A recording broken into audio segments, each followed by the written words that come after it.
Alrighty then, it's time for a Jungle Ekko game, and as you can see, this is going to be quite a long one. So forgive me if I get a little bit tired while voicing it, or my throat gets tired.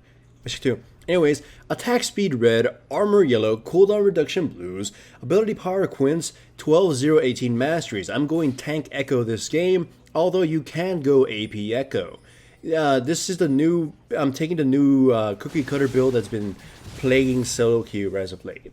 It's taking Boots of Swiftness, whatever jungle item you choose. In this case, you can go Runic Echoes or Cinderhulk, Iceborne Gauntlet, and Deadman's Plate, and then your last item is pretty much at your discretion. Usually for an AP champion, it's Abyssal Scepter. Anyways, the build is sort of this new sticky magnet that you have for the enemy team. Basically, anyone with a a gap closer that you could spam is preferred for this. So that's why you've been seeing like Tank Akali as of late and Jungle Tank Ekko again. The idea with this build is that you can spam your E or spam your gap closer and constantly mini burst your opposing target, but the enemy team can't retaliate against you because you're very tanky or slippery or something. In this case, as Ekko, I'm able to, let's say, beeline for the Lucian, stick to his face, and he can't kill me, or if they focus on me, I can just reset it all with my ultimate, or an hourglass, and then my ultimate. So it's like they waste their damn time trying to do that. In the case of Kali, she just pops her dust and just kind of chills for a little bit. Anyways, we stun Rammus, and we pretty much lock him down, and absolutely destroy the shit out of him. And then he tries to run away, but despite Sekiro, I love doing that. Back to what I was saying about the whole tank Ekko thing.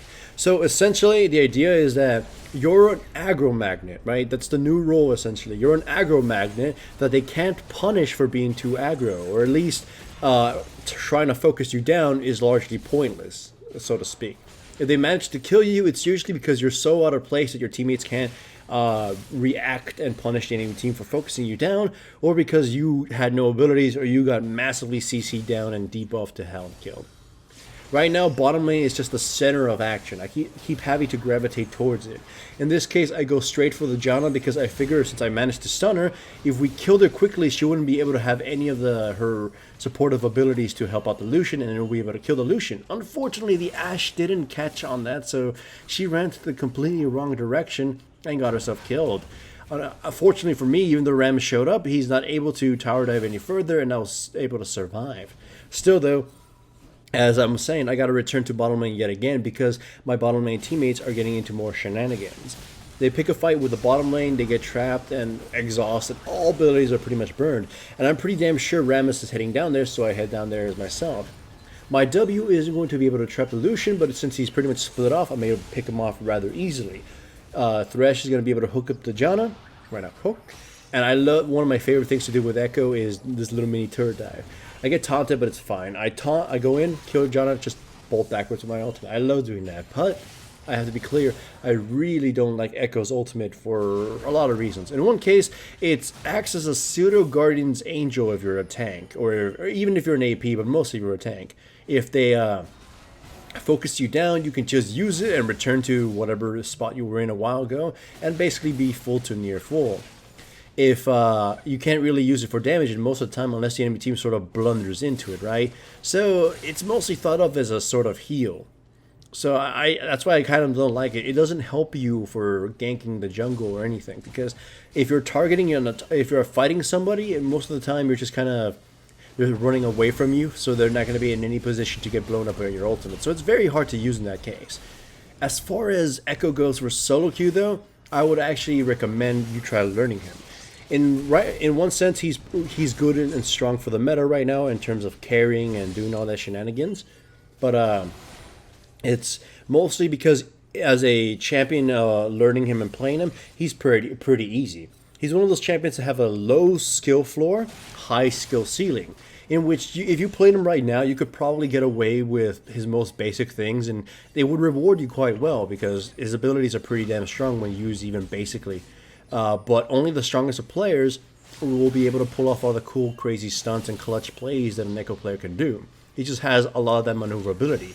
Hell, like even though this build doesn't have the straight out most killer damage, I could possibly outmaneuver a lot of the enemy team just by the sheer fact that his E is a great mobility tool and his Q is a really good kiting tool. So If you want to learn a new champion, I'd recommend Ekko. Easy to get into and very rewarding if you dedicate your time to him. So I still hate his personality-wise. I still think he's one of the most annoying champions when it comes to personality-wise. I hate his lines. It doesn't matter how much time you have, it's how you use it. It's like, what is it, Hallmark kind of cards you have? Those kind of quotes are just so cheesy. Anyways, as you can see, I chose Runic Echoes. I'm going for a little bit more damage in this case because I want to be able to pick off the Lucian before it gets out of hand. The enemy team is, again, relying mostly on the Lucian for this game, while my team is going to have to rely on Ashe. Thanks to their Janna, our team's assassination prowess isn't as high as it could be. So we're going to be relying on dealing quite a bit of damage to them, and hopefully the Ashe being able to pick off the remainder of their health. While they are pretty much just a very defensive team. They have initiation power, of course, but their team is very reactive, so to speak. And in some cases, if Jarvan gets a good EQ and Yasuo follows it up, of course they have some initiation power. But still, they got to protect the Lucian because he's kind of going to be their MVP. The rest of their team probably won't be able to do shit to my team. So keep that in mind when you see the team fights. Anyhow, we catch a Jarvan get a little too aggro against the Kennen, and we just pretty much lock him down. Of course, though, me and Diana both showing up top pretty much tells me the enemy team that Dragon is up for the taking. So we trade Jarvan's life and top tower for a Dragon. My other teammates are a little bit too busy fighting amongst themselves. As you can see, the Ashe has been doing some very colorful things, and as a result has antagonized the rest of the team. Of course, though, the enemy team apparently also has this internal strife, so we're not alone in this. A fight breaks out, but of course, due to Janna's ultimate, it doesn't full on escalate. We just have a lot of both teams have a lot of means of disengaging from fights, so it caused a little bit of boredom. However, once Jarvan showed up, you can see that a few of my teammates remained a little bit too long and got themselves killed. Kennen in particular. And me, I got super damn greedy and I get punished for that, so I get spanked here. I die, Jarvan goes in, Diana goes for the kill, she gets killed, and then Thresh gets killed, so this is a catastrophe for my team. We trade 4 for 1, that's really bad. Thankfully though, Baron isn't up, it's still not even 20 minutes in, so we don't get absolutely giga punished for this. We only lose a tower and a few of our lives for it, instead of losing Baron and possibly the game. Anyhow, sorry, I got to clear my throat. Anyhow, both teams are now having a sort of Mexican standoff. We know we can kill each other, but our front line, or at least the tanky champions of my team, are ridiculously hard to kill. Thankfully for us, though, they focus on the absolute worst target, the one with the hourglass, and they split themselves up a little too much, and they leave Lucian to die. Of course, this isn't the best possible outcome for my team. We get 2 for nothing. I mean, it's a good outcome, but as you've seen, my team needs to cleanly slaughter their team in order to do anything. So far, if my team gets any advantage, we can't really push on it because we are either too fucked up after every fight, or we're too fucked up after every fight, or we lose several members, or we're too slow at finishing them all off. In this case, we're only able to get we do get a kind of a free EV kill of a Jarvan who got a little too greedy trying to pick off somebody, and we do get ourselves a tower. But that's pretty much all we can get. Again, I'll reiterate that my team is a little too damn slow at killing them, and a lot of our fights result in us coming out pretty beaten and battered.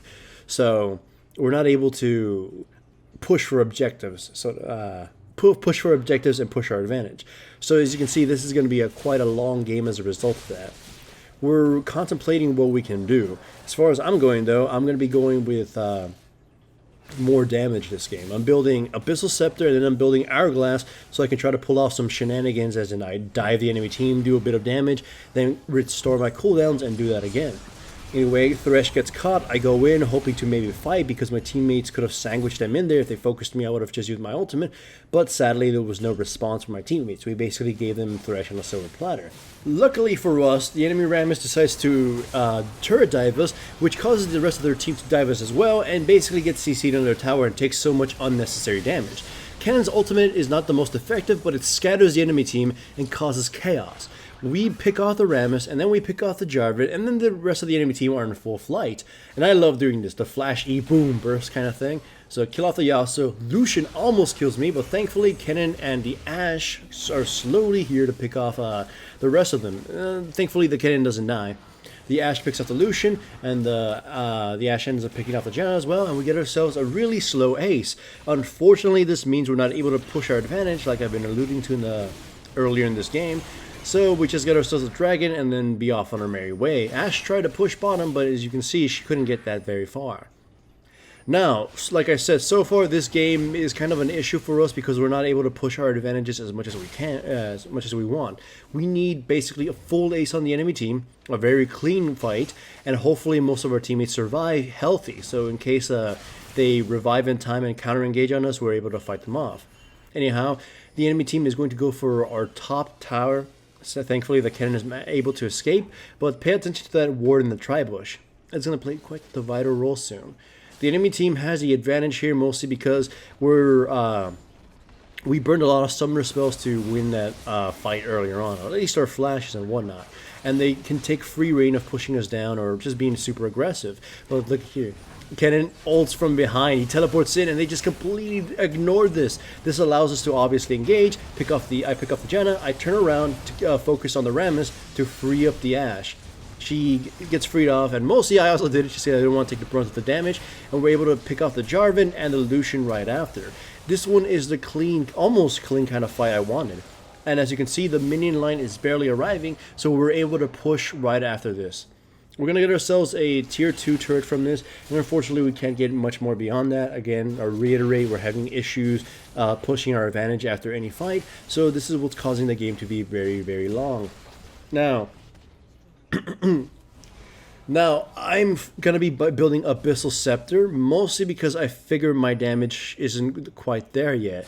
This build doesn't have the most damage.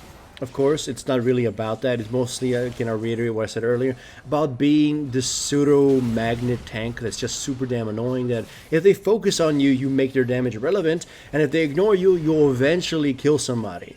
So, if it seems like I'm not having the most absolutely destructive damage, that's kind of the point. I mean, you can't have it all. It's just, you're just annoying, mostly. Anyways, Ashe gets too close to the wall, even though Rammus is near there, so he goes on full gung-ho, and I end up being the target because I was the one nearest to him. Thankfully, I survived this, but unfortunately, my team's response is it's pretty much absolutely countered because of the Janna ultimate. So, Ashe gets picked off, and we're not able to kill anybody in return, so sadly, we're on full flight this time around. The Thresh is doing his very best to make sure that most of us survive, but it cost him his life. May he rest in peace. And unfortunately for us, the enemy team still hasn't given up. We end up turning around, maybe trying to pick off some kills, but that ends up being a huge mistake. Diana gets killed. We try to go for the cheesy kill on the Lucian, and even though we do end up getting it on the Kennen, I die as well, so it ends up being a 4-for-1. Such a goddamn stupid thing we did right there. So yeah, this game is just one big old mess, so to speak. Neither team can get a really clear advantage against the other because both teams are really deadly and difficult to kill, and neither team can win a clean fight enough to push at least a suitable amount of objectives, although they did right there, so they got the chance they've been looking for. Right now, the best my team can do is make sure Ashe survives while we kill the Lucian, because the rest of their team doesn't simply have enough damage to kill me or the Diana at this point, especially since I want to be building Hourglass after this Abyssal, so I can pull off some more interesting plays. Alright, so now they're sieging mid, but pretty much to no avail. They're in our jungle, they've gotten control of it, so we're a little bit worried. They're going for the dragon. So I toss out my W, but unfortunately it's not going to be very effective. In fact, this entire fight is going to be chaotic as hell. Kennen's ultimate is going to be very effective. Janna ultimate counters him and only manages to stun the Rammus. I get into a little kind of fight with the Yasuo 1v1 in my little Thunderdome while my teammates focus on the rest of the enemy team. This is what I wanted though, of course, since I kind of distracted one of their higher damage dealers, and we're able to pretty much dumpster the enemy team. In fact, we even catch the Rammus and ace them. This is going to allow us to actually push for objectives since all of us are alive. For whatever reason, Ashe tries to split push on her own, and though she does get a tower, it's not going to result in the best of things. We get the We get the secondary tower of middle lane, we get the inhibitor tower, and we get the inhibitor, and then Kennen's able to finish off the other one that Ashe was working. However, though, it cost her life, and they're able to catch the Kennen as well, and the Diana, and pick them all off. So we kind of got a little bit too greedy. I go in there and pick up the Lucian, but of course I have the means of escaping and all the little CC, so we trade three lives for 1 kill and a turret, so you can gauge whether or not that was a smart idea. The enemy team is now able to pressure the Baron, and unfortunately we can't stop them, so that's kind of a bad situation. If we lose the next team fight because of this, then, I mean, if we lose the next team fight while they have Baron, we could very much well lose the game. And after being so stressed out about it, I don't really want it. That's the last thing I wanted at that point. I didn't want to lose this game. So, as you can see, I'm working on the Hourglass. I almost have it. It's going to let me pull off some shenanigans. Basically, I'll be able to initiate and do something super goofy, use my Hourglass, and then E away, and then or use my ultimate to do something goofy alongside the Hourglass, essentially. Basically become next to unkillable at this point, unless I blunder in, get CC'd and locked down before I get to use any abilities and then get killed. Anyhow, the enemy team is trying to look for a pickoff. If they catch anyone here, especially if they catch the Ashe, we'll probably lose unless the enemy team does something very, very stupid. Hint, hint, spoiler alert. Hint, hint. Right now, both teams are just sizing each other up. They're going to finally decide to split push top, mid, and bottom at the same time. Jarvan likely because he has teleport, and then top lane because they want us to be as far away from each other as possible. It's kind of a smart thing to do. And also because we have a secondary tower in top lane. The Ashe is once again completely out of place, so the Lucian is basically able to burst her down with his ultimate. Yeah, her positioning hasn't been great this entire game. And now, unfortunately, we're down the person we need the most to actually win these fights, especially while they have Baron. But, hint, hint, spoiler, spoiler, remember what I said, the enemy team gets a little too overconfident again. Rammus doesn't get anywhere to his Q, but he's going to flash taunt me right now. Come on, close. Flash taunt, and they full-on engage here, which is ridiculously stupid against a goddamn Kennen, especially on a target who can just heal himself. Kennen goes in and destroys them with his ultimate. The Janna's ult comes a little too damn late before all the CC flies ahead, and we just are able to turn the tables on them. 3 kills, 4 kills right now. It's such a devastating blow against them, and the Jarvan is forced to teleport back in order to save the turret from being destroyed by the super minions. So that was such a needless tower dive from the enemy team, such a greedy one, especially on a target like myself. Like, again, I've been saying the entire game, is super hard to kill, and the build promotes being absolutely pointless to target. So yeah, they fucked up royally. But in a way, that's what you want to do as Ekko. You want to attract them, or at least become this, you want to get them to burn everything on you so they can't burn it on your teammates. But of course, you're just going to make it completely worthless. It's, again, I got to reiterate it yet again in this game because it's the main purpose of Ekko right now. You are an aggro magnet. You're trying to get them to blow some very important abilities on you so they can't use it on your teammates. Because if they don't blow it on you to stop you, you might kill somebody. So as soon as you see them blow their ultimates or some high value CC or something, that's when you know you're supposed to back off, because otherwise you'll probably die. Unfortunately, in this situation right here, I'm too greedy with my stuff. I am going to E against the Janna right now, E against her. They CC me, or at least they start blasting away at me, and I would have survived if I had used my ultimate in time, or an Hourglass, but I got too greedy. I wanted to use it to its full effect when they blew more important abilities on me. But keep that in mind, that's kind of when you were supposed to use it. Like, use your ultimate there after they had focused fired on you, and you would have been pretty much golden. You'd be twice the tank, essentially. By the way, Diana engages even though no one's around, and she gives off basically a free kill right there. We're down 2 people, and they're able to push us in. So we're in that little dire straits now. Fortunately for us, the Janna's in a super bad spot, and Kennen's able to pick her off. He killed his only counter. So thank God for this goddamn Kennen, because he's been on the goddamn ball, and he's able to pretty much fry the enemy team. Rammus isn't able to get anywhere. Kennen is basically this wall right now that they have to get through. Rammus gets killed, I managed to revive and join the fray, and it's just kind of curtains for the enemy team. Lucian gets absolutely hand blasted by the Kennen, almost killing him though. And of course, the Yasuo has absolutely no chance in hell of surviving this. So, so I gotta clear my throat a little bit. I'm getting very tired voicing. Almost 20 minutes of continuous voicing. It's a lot more difficult than streaming because on stream you just kind of say what you're doing or just kind of commentating on things, and you can have a lot of pauses. But in this, it's a lot more tiring.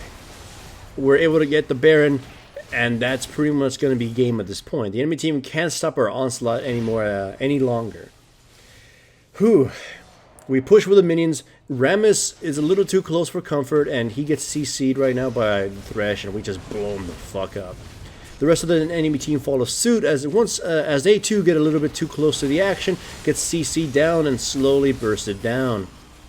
Again, remember, I'm very much somebody who can't be focused down, yet they kept trying to attack me. I love that. Thankfully, this super goddamn long game is finally over, and I can take a much needed rest. The game itself, playing it was a huge endeavor, and voicing it too was a huge endeavor. But I hope you enjoyed it, and I hope you learned a little bit of Ekko from watching me play him. I strongly do recommend you play him because he's someone who is easy to pick up, but so rewarding to play. One of my favorite right now. Hooray! This channel is supported by my sponsors, Crunchyroll and Loot Crate. Check out the description below for links to the websites. Signing up for any trials, including Crunchyroll's free anime trial, greatly supports my channel. Also remember to give the video a like to support the channel and subscribe if you haven't yet.